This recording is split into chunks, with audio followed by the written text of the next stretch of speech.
Hello everyone.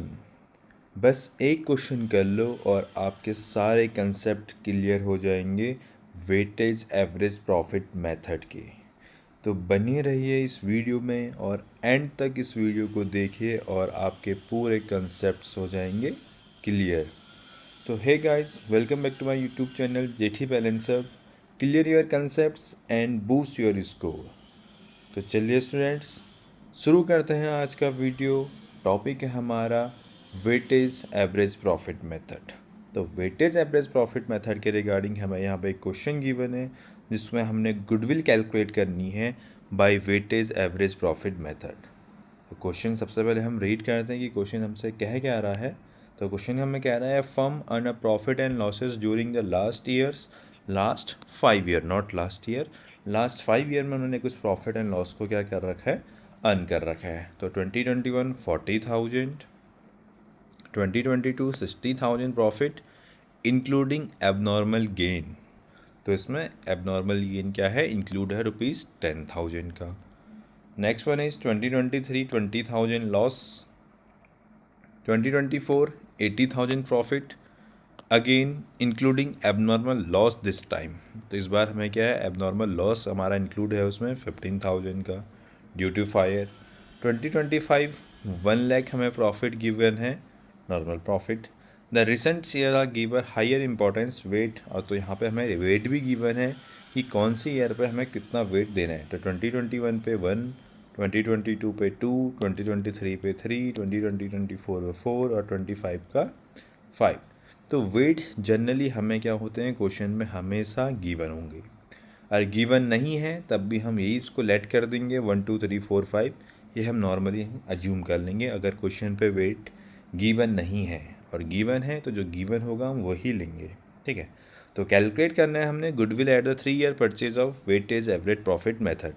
तो weightage average profit method के regarding हमें क्या करना है, यहाँ पे गुडविल को कैलकुलेट करना है। नंबर ऑफ ईयर परचेज हमारे पास यहाँ पे है 3 ईयर परचेज। तो 3 ईयर परचेज हमें क्वेश्चन पे गिवन है।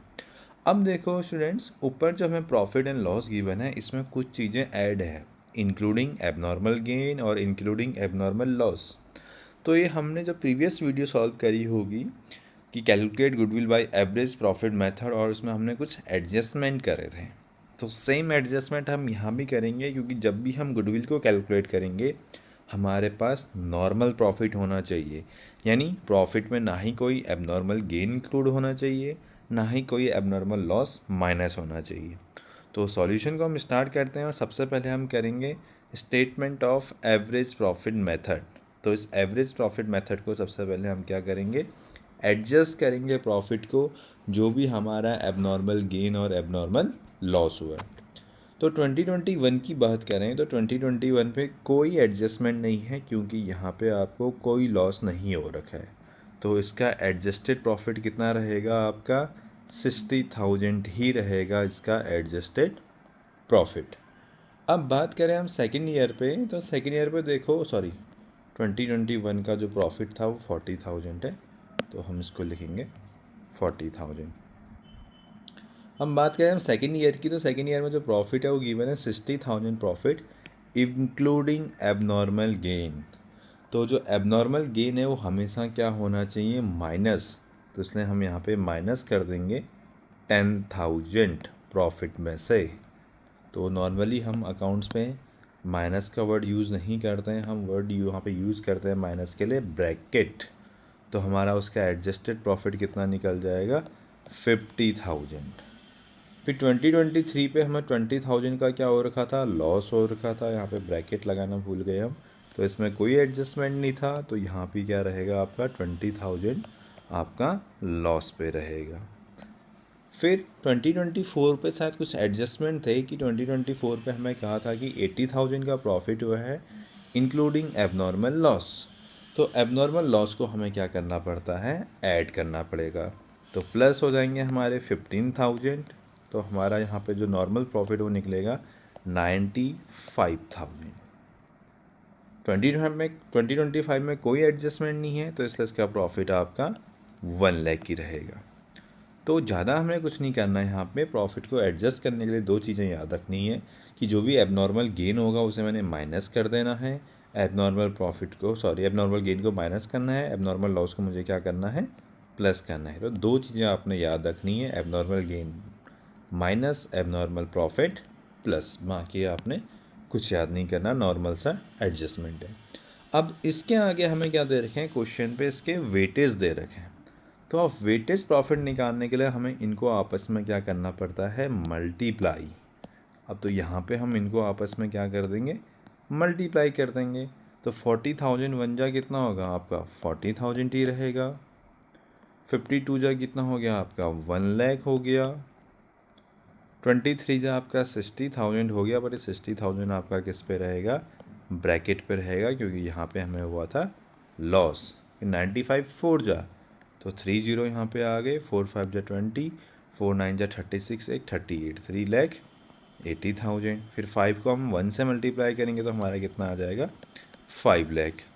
अब हमने इन सब का क्या करना है, टोटल। तो यहाँ पे हम कर देंगे इसका टोटल कर देंगे वेटेज एवरेज प्रॉफिट मेथड का, यानी इन सब का हम क्या कर देंगे यहाँ पे प्लस कर देंगे। तो प्लस कर दो, 5 लाख प्लस 1 लाख 6 लाख, 6 लाख प्लस ना 3 लाख 80,000 यानी 9 लाख 80,000, 980 में 48 कर दो यानी कितना हो गया आपका 10 लाख 20,000। अब 10 लाख 20,000 में से मुझे माइनस करना पड़ेगा 60,000। अब 60,000 में माइनस करूँगा तो मेरा आंसर कितना आ जाएगा 9,60,000। तो मेरा यहाँ पे वेटेज एवरेज प्रॉफिट का टोटल कितना आ गया 9,60,000। तो हम इसको यहाँ पे लिख लेते हैं कि टोटल वेटेज प्रॉफिट कितना रहा हमारे पास 9,60,000। और यहाँ पे टोटल वेट, तो जो वेट है इन सब को भी आपने प्लस करना पड़ेगा। तो अब इनको अगर हम प्लस करेंगे तो यहाँ पे कितना आ जाएगा, आप इसे कैलकुलेट कर लो। 5 + 4 9, 9 + 3 12, 12 + 2 14, 14 + 1 एक 15। तो इसकी वैल्यू कितनी आ गई यहाँ पे 15। तो यानी टोटल वेट हमारे पास कितना हो गया 15 हो गया। तो total weightage profit 9,60,000, total weight 15। तो गुडविल निकालने के लिए मुझे चाहिए होता है वेटेज एवरेज प्रॉफिट, और वेटेज एवरेज प्रॉफिट का फॉर्मूला होता है total weighted profit divided by total weight. यानी जो हमारा टोटल वेटेड प्रॉफिट कितना है आपका 9,60,000, इसको आपने डिवाइड करना पड़ेगा 15 से। तो नॉर्मली आपसे डिवाइड कर दो, क्योंकि 5 6 जा होता है आपका 90, फिर बचेगा आपका 60, तो 5 4 जा होता है 60, यानी 6,40,000। 9 ये हो गया आपका 6 जा, फिर बचेगा आपका 60, ये हो गया 60, 64, यानी आपका आ जाएगा 64,000। तो 64,000 मेरे पास क्या आ गया, वेटेज एवरेज प्रॉफिट आ गया। अब गुडविल का जो फॉर्मूला होता है, गुडविल का फॉर्मूला होता है average weighted profit multiply by number of year purchase. तो वेटेज एवरेज प्रॉफिट हम निकाल चुके हैं, कैलकुलेट कर चुके हैं 64,000, और weight number of year purchase हमें क्वेश्चन पे गिवन था 3। तो 3 से हम इसको नॉर्मली मल्टीप्लाई कर देंगे, 0 0 0, 3 4 जा 12, 3 6 जा 18, एक 19। तो हमारी फर्म की गुडविल कितनी आ जाएगी 1,92,000। ये हमारी क्या निकल गई, फर्म की गुडविल निकल गई by weightage average profit method. तो आपने कुछ नहीं करना है यहाँ पे, ज़्यादा कुछ नहीं करना है। नॉर्मल सा फॉर्मूला है कि गुडविल का जो फॉर्मूला होगा, goodwill equals to average weighted profit multiply by number of year purchase. अब बात करते हैं कि एवरेज वेटेड प्रॉफिट मेथड कैसे आएगा। तो वेटेज एवरेज प्रॉफिट मेथड हमारा आता है total weighted profit divided by total weight. अब टोटल वेट ऑलरेडी गिवन होते हैं हमारे क्वेश्चन पे, तो इनको हमने प्लस कर दिया, तो ये क्या निकल गया मेरा टोटल वेट। अब बात करें टोटल वेटेड प्रॉफिट की, तो यहाँ पे टोटल वेटेड प्रॉफिट में से यानी जो भी मेरा एडजस्टेड प्रॉफिट होगा उनको मैंने मल्टीप्लाई करना पड़ेगा वेट के साथ, और फिर उन सबको क्या करना पड़ेगा प्लस। तो मैंने मल्टीप्लाई किया एडजस्टेड प्रॉफिट को वेट के साथ, और वेट के साथ प्लस मल्टीप्लाई करने के बाद मैंने इसको प्लस करके मेरा वैल्यू कितनी निकल गई 9,60,000। अब सपोज करो क्वेश्चन पे एडजस्टमेंट नहीं है, मान लो ये एबनॉर्मल गेन और एबनॉर्मल लॉस गिवन नहीं है क्वेश्चन पे, तो हम क्या करेंगे, जो नॉर्मल प्रॉफिट दे रखा है इस नॉर्मल प्रॉफिट को ही हम आपस में क्या कर देंगे मल्टीप्लाई कर देंगे, यानी प्रॉफिट मल्टीप्लाई बाय मेरा क्या हो जाएगा, वेट, किस कंडीशन पे, जिस कंडीशन पे मुझे एडजस्टमेंट क्वेश्चन पे गिवन ना हो। तो आई होप आपको ये क्वेश्चन समझ में आ गया होगा। ये मेथड पे हमने क्या करना है, सिंपल सा फॉर्मूला है, उस फॉर्मूले को आपने याद रखना है कि कैसे हम इसको सॉल्व करेंगे। आपको गुडविल का फॉर्मूला याद रखना है कि गुडविल की वैल्यू क्या होगी, goodwill equals to average weightage profit method multiply by number of year purchase. Weightage average profit कैसे आएगा, total weight profit upon total weight, और सब कुछ आपके टेबल में यहाँ पे गिवन है। तो आई होप ये वीडियो आपको पसंद आई हो। वीडियो अच्छी लगी हो तो वीडियो को लाइक कीजिए, चैनल को सब्सक्राइब कीजिए और अपने दोस्तों के साथ सब्सक्राइब कीजिए। मिलते हैं नेक्स्ट वीडियो पे कुछ ऐसे ही न्यू और इंटरेस्टिंग टॉपिक के साथ।